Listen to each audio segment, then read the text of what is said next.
the way things look as well as the way they perform, our homes acquire new grace, new glamour, new accommodations, expressing not only the American love of beauty, but also the basic freedom of the American people, which is the freedom of individual choice.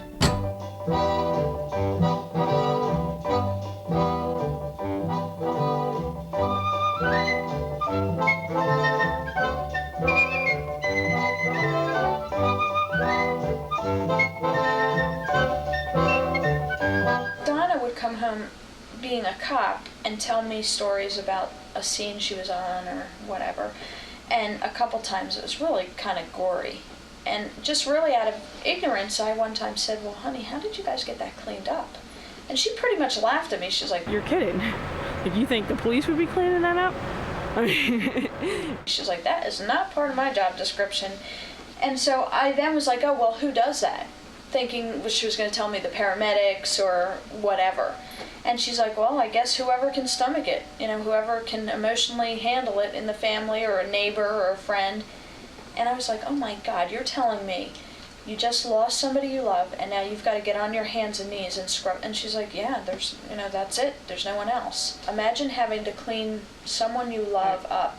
Initially, it was me feeling very bad for the families that dealt with that problem, thinking, we've got to do something. We've got to start a company and do this for the families. And then I have a business degree, so then it turned into a supply-demand. We can help them and make a living, so it's like a win-win situation. He basically got shredded up to his knees in a giant paper shredder and baler. Had they not shut the machine down, his entire body would have been shredded and baled in with the paper. I mean, she was like, oh, he just went to pieces, she just... Pull yourself together, man. Pull yourself together, yeah. I mean, she's sick. But, those things, get it together, buddy, But, it's a way to get through.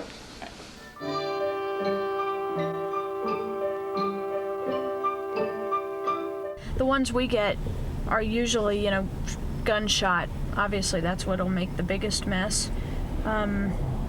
We had one slit wrist because she did it in bed, but usually they slit the wrists in the tub. We've gotten a couple where it's like a double buckshot, and wow, what a mess that can be, and what a tedious job because you have to dig skull fragments out of the wall and the ceiling, and blood is just everywhere, and brain tissue gets very gummy. We have a website that's really lame. It's cheesy and lame. We have somebody working on it, but we're not good at that kind of thing, so we had to hire out for that, and they're working on it.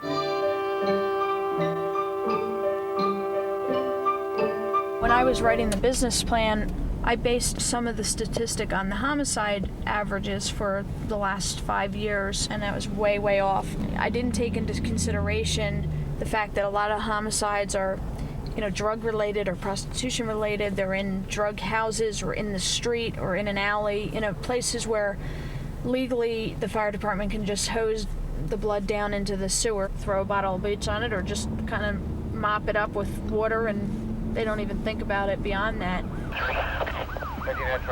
There's a homicide. The first officer there secures the scene until the crime scene unit gets there, and then it's released, and then we would go in and clean it.